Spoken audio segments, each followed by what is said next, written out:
Si tu penses qu'il te suffit de créer une annonce sur Airbnb pour lancer ta conciergerie, alors tu te plantes parce qu'il y a quelque chose très profond qu'il faut savoir et qui est la législation Airbnb. Moi, je me rappelle au début quand j'ai commencé mon parcours sur Airbnb, quand j'ai voulu lancer ma conciergerie, je n'arrivais pas à trouver la moindre information sur la législation Airbnb. Fiscalité, création d'entreprise, fiche de police, autorisation d'exploitation, couple non marié, couple marié, tout ce tralala, je n'arrivais pas à trouver la moindre information sur internet pour voilà arriver à obtenir une certaine notion sur le sujet. Et donc là, j'ai lu tout le journal officiel sur le sujet, sur la location courte durée pour avoir les informations que je vais te donner dans cette vidéo. J'ai aussi fait des consultations avec des personnes dans le domaine, des experts pour avoir ces informations, mais il faut savoir une seule chose. La législation Airbnb au Maroc, elle est très évolutive, elle est très compliquée,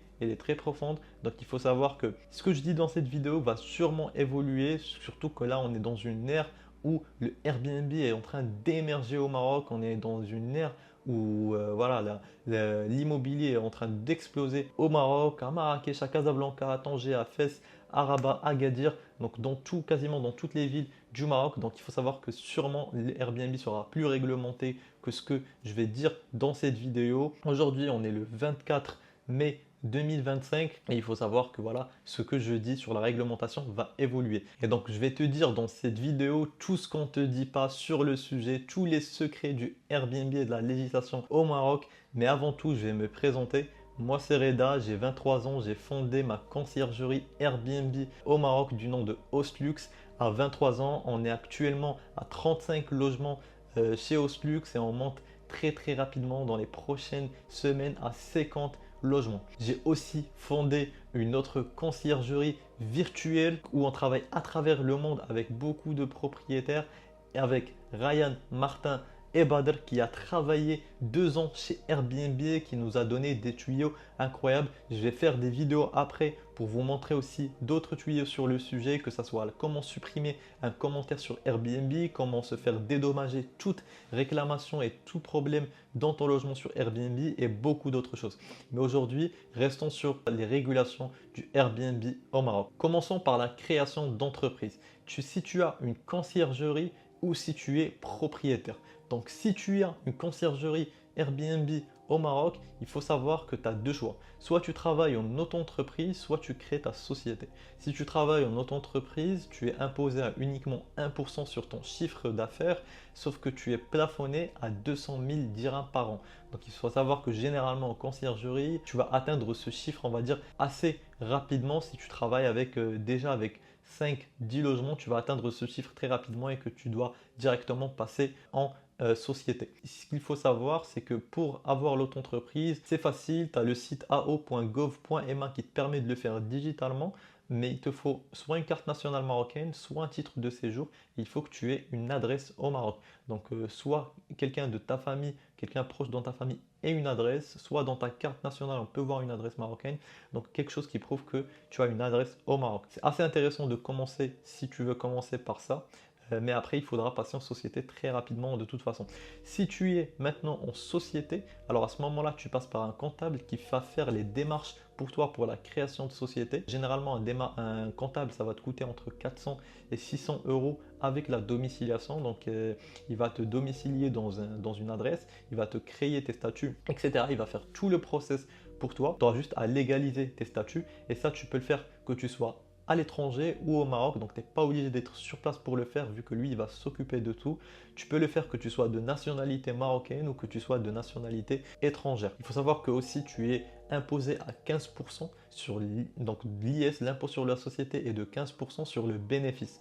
Donc en soi, tu prends ton chiffre d'affaires, tu diminues toutes les charges que tu peux avoir qui sont liées à ton activité et tu payes entre 15 et 20% sur ce reste, dépendamment du résultat que tu obtiens à la fin de l'année. Tu es aussi imposé à la TVA qui est de 20%. Donc quand tu es en conciergerie, tu vas être imposé à 20% sur la TVA. Voilà, ça c'était pour les conciergeries. Maintenant passons aux propriétaires. Que tu sois propriétaire ou que tu aies une conciergerie, tu es de toute façon concerné par cette fiscalité parce que soit le propriétaire il va avoir à te la demander, soit tu es directement concerné. Donc si tu es propriétaire, tu as deux possibilités. Soit tu loues ton logement autant que particulier, soit tu le loues autant que personne morale, donc autant que société. Donc si tu le loues autant que personne physique, autant que particulier, il faut savoir que tu passes directement, au vu de la loi, à un professionnel. Tu deviens automatiquement un professionnel. Tu restes une personne physique, mais tu deviens un professionnel. Et donc à ce moment-là, tu dois payer l'IR à la fin de l'année, l'impôt sur le revenu, qui est en fait entre 0 et 30%, dépendamment des résultats que tu obtiens à la fin de l'année, donc du chiffre des recettes locatives que tu obtiens à la fin de l'année. Donc tu prends ton revenu à la fin de l'année, tu diminues les charges syndicaux, la TSC et les charges de réparation que tu as dû faire pendant l'année. Et sur le reste, en fait, tu es imposé selon le barème de l'IR que je vais te mettre juste ici. Deuxièmement, si tu loues autant que personne morale, donc si tu es un propriétaire et que tu loues autant en ayant une société, alors à ce moment-là, de la même façon d'une conciergerie, tu es imposé à 15% sur l'IS, donc sur ton bénéfice. Donc voilà, si tu es un propriétaire et que tu loues en société, alors à ce moment-là, tu es imposé à 15%, donc l'IS sur le bénéfice, tu prends tes recettes locatives, tu diminues toutes les charges que tu peux avoir. Ce qui est bien, c'est que si tu es en société, tu peux diminuer toutes les charges, donc que ça soit transport, que ça soit conciergerie, que ça soit achat, etc. En fait, tu peux tout diminuer. Tu peux même, si tu essayes de faire de la sous-location, diminuer aussi les charges locatives. Donc voilà, c'est très intéressant aussi quand tu es en société. Généralement, pour les propriétaires qui ont plus d'un, deux ou trois logements, je conseille quand même de passer en société. Passons maintenant à l'autorisation d'exploitation touristique. Donc ça, on entend énormément parler. C'est la première chose que me disent les propriétaires quand je les démarche pour leur offrir mes services de conciergerie. Est-ce que je dois avoir l'autorisation d'exploitation? Est-ce que vous vous occupez de ça? Comment on peut faire? Comment je peux l'avoir? Alors dans le journal officiel, on a la loi 94 et le décret 2.23.441 qui nous stipule que chaque personne qui souhaite exploiter son logement en exploitation touristique, donc en location courte durée, il faut qu'ils se munissent d'une autorisation d'exploitation. Et donc pour se munir de cette autorisation d'exploitation, il faut aller à la préfecture de sa ville, il faut donner l'assurance, il faut aussi remplir une attestation de conformité de sécurité qui atteste que le logement correspond aux standards de sécurité, donc voilà, qu'il y a un détecteur de fumée, qu'il y a un détecteur de monoxyde de carbone, etc.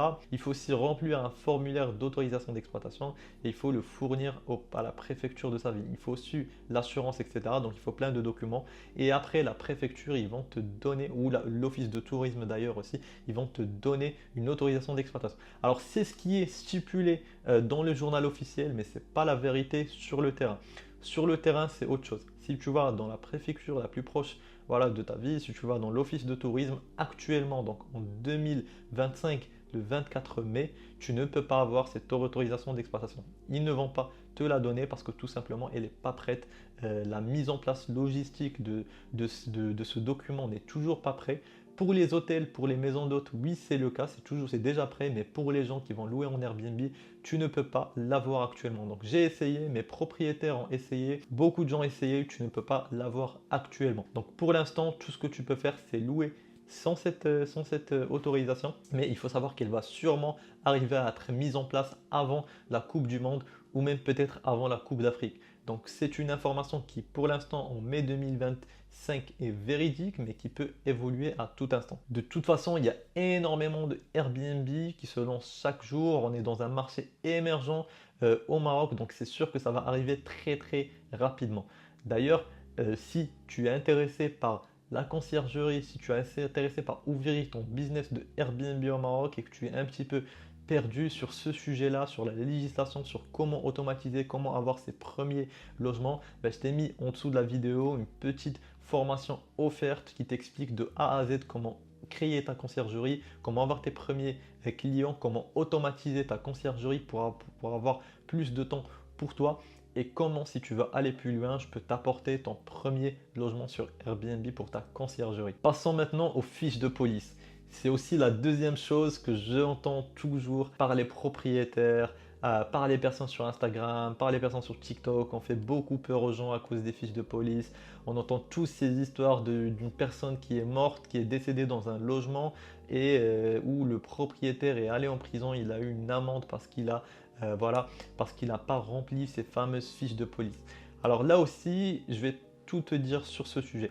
Encore une fois, dans le même journal officiel, dans la même loi, il est stipulé voilà, qu'il faut remplir ce modèle de fiche de police et le déclarer aux autorités pour chaque voyageur qui accède à ton logement. Alors en effet, encore une fois, c'est stipulé, mais le problème c'est que maintenant, si tu remplis cette fiche et si tu te diriges vers les autorités de ta ville, ben, ils ne vont pas accepter cette fiche de police. De un, tu n'as pas l'autorisation d'exploitation parce qu'ils ne la fournissent pas. Donc tu ne peux pas en fait finalement donner cette fiche de police. De deux, tu as le site sdtn.ma qui te permet en fait de digitaliser ce process, donc de la remplir digitalement dans ce site et la envoyer directement aux autorités à travers ce site.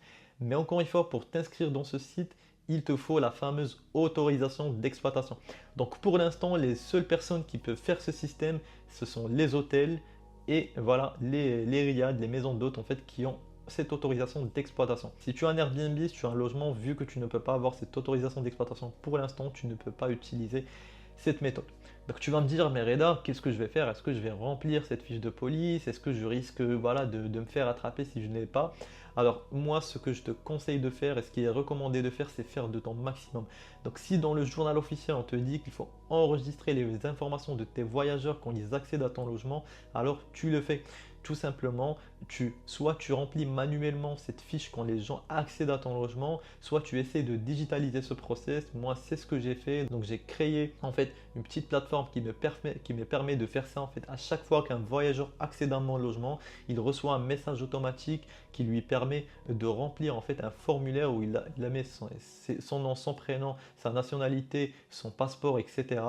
Et il accepte le règlement intérieur. S'il ne fait pas ça, il ne peut pas avoir le code pour accéder à mes logements. Et donc, c'est une fois qu'il fait ça, moi je reçois et le propriétaire dans mon mail cette fiche de police et que j'archive chez moi pendant 365 jours au cas où les autorités en ont besoin. À ce moment-là, je vais leur procurer. Mais pour l'instant, je ne peux pas directement aller la donner à une personne des autorités. Tu peux la donner à quelqu'un, voilà, au concierge, mais tu ne peux pas la donner aux autorités. Donc tout ce que tu peux faire, tu enregistres les informations en les digitalisant avec un formulaire, tu les gardes chez toi. Si les autorités en ont après la personne qui a logé chez toi, donc là à ce moment-là, tu dois leur en procurer. C'est très important parce que si malheureusement il y a un décès qui se passe chez toi, s'il y a par exemple un acte voilà, de terrorisme qui est issu d'une personne qui a logé chez toi, et que la police recherche cette personne et que tu n'as pas enregistré ces informations, c'est à ce moment-là que tu risques gros.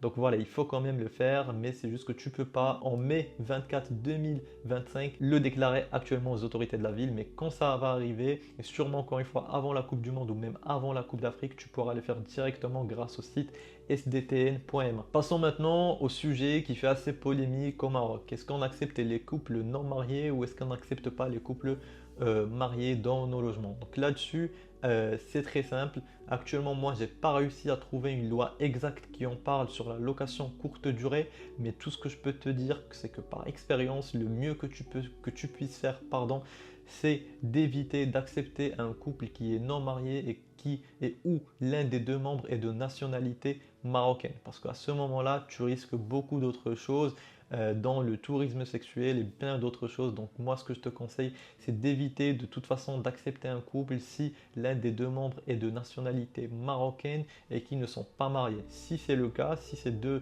personnes de nationalité marocaine ou l'un d'eux l'est et qu'ils ont un acte de mariage, alors à ce moment-là, il n'y a pas de souci. Mais si ce n'est pas le cas, il vaut mieux éviter, ça t'évitera des problèmes et je t'assure, si tu es dans une grande ville, si tu es dans un bon secteur, tu n'as pas besoin d'accepter les couples non mariés pour remplir tes logements.